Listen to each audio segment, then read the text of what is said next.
Good morning, everyone. Welcome to biology class after a break.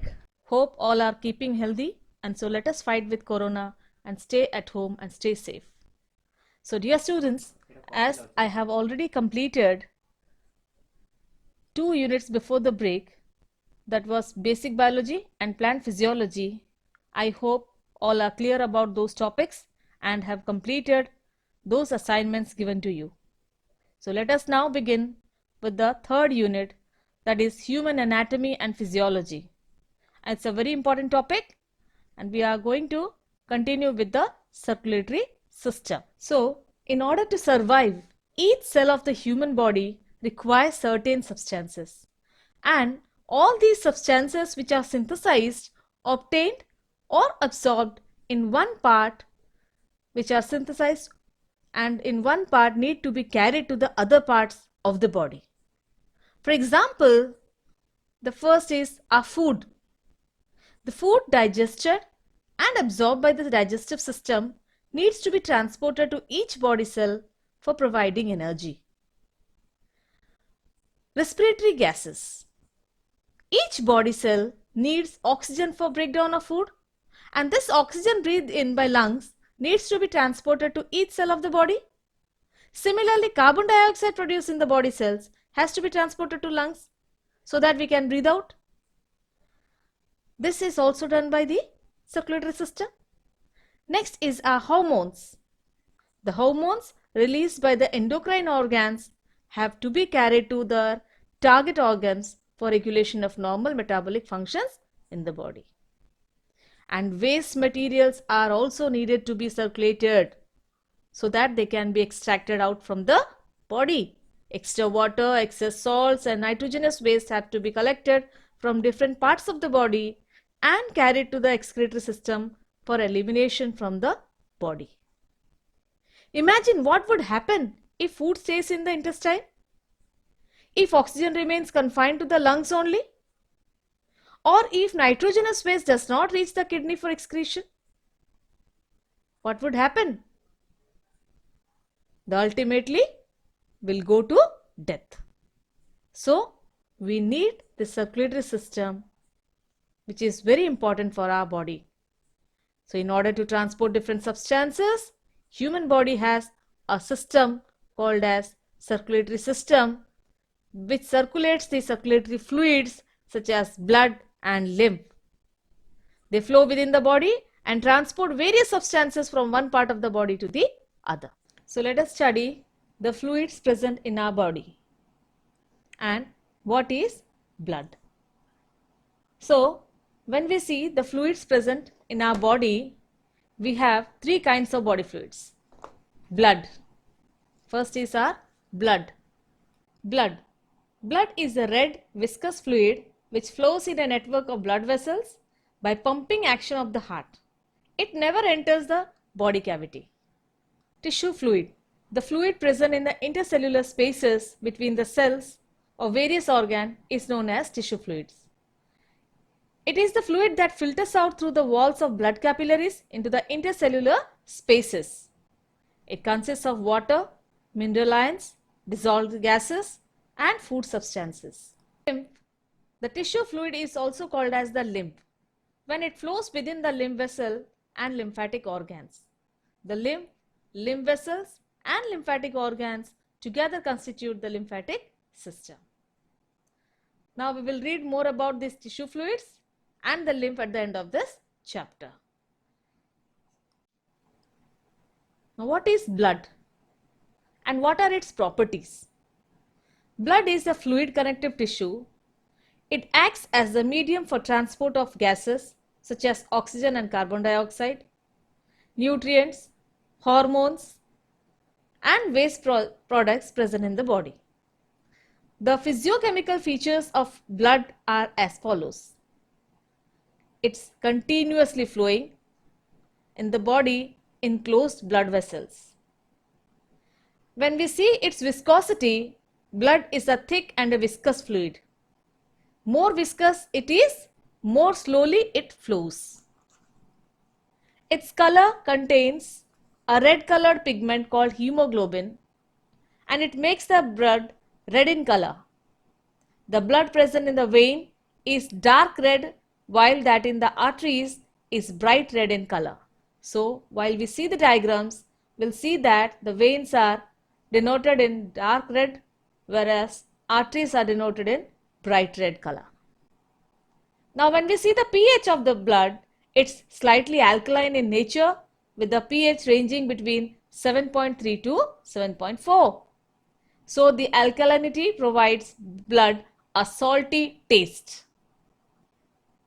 When we see the volume of blood, an average adult human being has 5 to 6 liters of blood by volume in the body. And what is the weight of the blood? It actually is about 8% of the total body weight. Functions of blood. Blood performs a variety of functions in the human body. A few of these are as follows. Transport of oxygen. The blood transports oxygen from lungs to tissues for respiration. It takes place with the help of RBC present in the blood. In lungs, the hemoglobin present in the RBC combines with oxygen and forms an unstable compound called oxyhemoglobin. When this oxygenated blood reaches the tissue, the oxyhemoglobin breaks down and releases oxygen. This is the first and foremost function of blood. Transport of carbon dioxide. Blood transports carbon dioxide from the tissues to the lungs. The transportation of carbon dioxide takes place partly in combination with hemoglobin and partly by dissolving in blood plasma. In the lungs, blood releases oxygen from where it is breathed out. This is how it transports carbon dioxide in our body. Transport of nutrients. Nutrients such as amino acids, vitamins, glucose and mineral ions present in the small intestine diffuses into the blood. These are then transported to the tissues for utilization. Transport of waste products. Blood carries waste products in the body tissue such as urea and uric acid to the kidneys, liver or skin for elimination. Transport of hormones. Hormones are the chemical substances secreted by endocrine glands directly into the blood. These secretions are carried by the blood to their target organs where they coordinate the body activities and functions. Regulation of body temperature. Blood maintains the body temperature at a constant level by distributing heat constantly throughout the body. Maintenance of water balance. Blood also regulates the water content of the body by either excreting extra water or conserving water within the body. pH.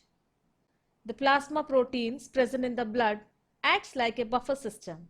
They neutralize strong acids and bases and prevent any change in the pH of blood. Defense against infections. White blood cells present in the blood protects the body by engulfing foreign organisms which may have entered. These cells thus act as a soldier or a scavenger, preventing infections in the body. Protection against toxins. Blood produces antitoxins and antibodies which neutralizes the poisonous substances and kill the germs that may enter the body. Blood loss. The platelets present in the blood prevents the excessive loss of blood during cuts or injury or an accident by the formation of a clot or a coagulation. The clot also prevents the entry of disease-causing microbes into the body. Protein reserve. Blood contains various plasma proteins such as albumin, globulin and fibrinogen. During an emergency, besides their regular function, these plasma proteins are utilized for the synthesis of tissue proteins. Composition of blood. The blood consists of plasma, that is the fluid part, constitutes 55 to 60% of blood. It also contains some cellular elements, that is RBC, WBC and platelets, and 40 to 45% of blood. Plasma, the liquid portion of blood. Plasma is light yellow colored alkaline liquid and it mainly consists of water, that is 90 to 92%, protein 7 to 8%, inorganic salt is 1% and other substances are present in traces. The inorganic salts mainly consist of chlorides such as sodium chloride, sodium bicarbonate, and among other substances it also contains glucose, amino acids, fibrinogen, hormones, urea, etc. And they are called as blood electrolytes such as sodium, potassium, magnesium, calcium. They all are blood electrolytes. Plasma from which the protein fibrinogen has been removed is called as serum. The cellular elements of the blood, that is shaped structures visible under magnification, are of three categories such as RBC, which is also called as erythrocytes, WBC called as leukocytes, and blood platelets called as thrombocytes. Now when we see this red blood cells, RBC or the red blood cells are also called as the oxygen carriers. RBCs are also called as erythrocytes, which means red in color. Erythros means red. These are minute biconcave disc-like structures, flat at the center and thick and rounded at the periphery, such as the toffee like Poppins. If ever you have eaten Poppins, the shape of RBC will be exactly like the Poppins. It's minutely biconcave disc-like structure, flat at the center and thick and rounded at the periphery. These are very small, about 7 micron in diameter, and 1 micron is equal to 1,000th of a millimeter, which is represented by the symbol mu. The small size plus the concavities on either side of the RBC provides a large surface area which makes them very efficient in absorbing oxygen. The small size enables the RBC to travel through very fine capillaries in the body when they have to travel in a single file. In fact, an adult human male has about 5 millions of RBC per cubic millimeter of blood, and an adult female has slightly less than the male, that is around 4.5 million. Hemoglobin is the effective chemical constituent of RBC. The red blood cells have a colorless spongy body or stroma which contains a respiratory pigment called as hemoglobin, that is Hb. It's represented as capital H, small b. Its symbol is Hb. The hemoglobin is formed of an iron containing part called as hemin and a protein called globin.